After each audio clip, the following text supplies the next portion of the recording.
welcome to Maryland. You are going around the country providing extraordinary leadership in thinking about these issues of math and science education. How do you envision your department working with the National Science Foundation? What's the distinction between the two agencies and how will we see even greater collaboration when thinking about K through 16 work in this area? So much of my job, I think, is to find ways to be better partners, and whether it's NSF, whether it's on a different issue, early childhood education with the Department of Health and Human Services, I think often these relationships have been less than functional, and we have to partner, we have to listen, we have to collaborate. I also know there's STEM funding in multiple agencies around the federal government, and it's not, I don't want to try and grab a lot of power, but I do want to work very, very collaboratively with folks that want to make a difference. I think particularly in this area, funding streams have been disjointed, folks haven't talked. At the end of the day, that poorly served students, poorly served universities, doesn't help us get where we need to go. And so I'm going to really challenge myself to listen, to learn, to be a great partner, to help to build a cohesive vision that we can all get behind and support. Yes, please.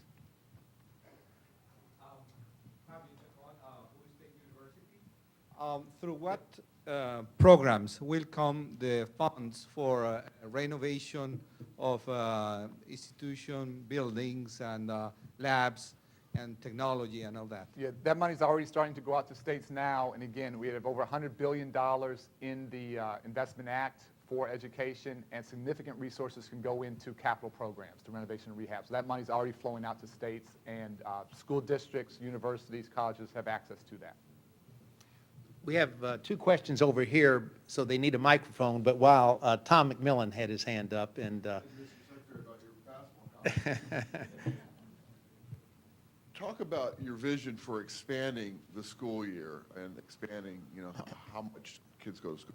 Yeah, I often talk to students, and I sometimes get a little bit of applause. When I talk about lengthening the year, I usually get booed. So not quite sure how this audience will take it, but to me that's just a huge issue. And obviously, you guys, our academic calendar is based upon the agrarian economy, and it just doesn't make any sense. And our students today are competing for jobs with children in India and China. And the fact of the matter is those children are going to school significantly more than children are here. I worry particularly about poor children that don't have households filled with books and who aren't read to every night. In Chicago, we worried tremendously about what we call summer reading loss, where we would get children to a certain point by June. And when they came back to us, excuse me, in September, they were further behind than when they left us. It's just heartbreaking. So if we're serious about closing achievement gaps, and if we're serious about helping our students compete in an international economy on a level playing field, right now, our children are at a competitive disadvantage. That has to change. So I think our school day is too short. I think our school week is too short. And I think our school year is too short. And I don't just mean longer days doing traditional things. I think in the summer, we should get all of our 5th and 6th and 7th graders onto college campuses so they can start to envision that future for themselves. I think we have to do more around not just STEM fields, but drama and arts and sports and chess and music, and give students a chance to develop their unique skills and interests. I think our schools should be community centers with GED classes and ESL and family literacy nights and really help families learn together. And so we can be very creative in the use of time. But the idea of schools being open 6 hours a day, 5 days a week, 9 months a year, I think it's crazy. I think our schools should be open 12, 13, 14 hours a day, 6, 7 days out of the week, 11, 12 months out of the year, and really thinking very, very differently about how we help to educate the child, how we help to bring the family together, and really make our schools the centers of the community. Gerald? Hi, Jordan Goodman, professor of physics here at the University of Maryland. And I know that AP is a focus, and it's important that students take the highest level courses, but is AP always doing what we want it to do? In physics, often AP is a gateway class, but it's the gateway out of the field rather than into it. It isn't that it's a more, it's not that exciting. The kids aren't learning advanced physics, they're learning how to avoid taking physics at the university when they get here. Yeah, well, it's a great question, and I don't think any one thing is the answer. And if classes aren't stimulating further study, if they again are helping students avoid taking classes in college, that's not the point.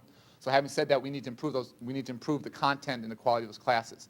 The flip side of that, and I tell this story, and it's often that in my last 5 years in Chicago, we doubled the number of students taking and passing AP classes. And while I'm very, very proud of that, it also to me speaks about the historical heartbreak of low expectations. That during my watch, I always say students in my last year weren't twice as smart as they were 5 years ago. I like to think they were a little smarter, but they weren't twice as smart. And the honest answer is, while I was there and others were there, we didn't really believe students could be successful at this level. And not surprisingly, the biggest jump was among African American Latino young men. Those rates almost tripled. And so we have to, if the AP classes aren't strong, aren't rigorous, or aren't helping students go to the next level, let's challenge that. But at the end of the day, we need to have dramatically more students taking higher level classes, not just to get, not to avoid the chance to take those classes in college, but to fundamentally believe that they can be successful at the college level. And I worry tremendously about students who are absolutely smart, who are absolutely committed, because they have no family member who's been to college, because it's a different world, they don't believe in their heart they can do that. If they take an AP class and pass it, that boosts their confidence in tremendous ways. And I'd like to see many, many more students around the country having that experience that, again, is almost more emotional than intellectual, and help them believe in their heart they can be successful at the college level. We have a question right here.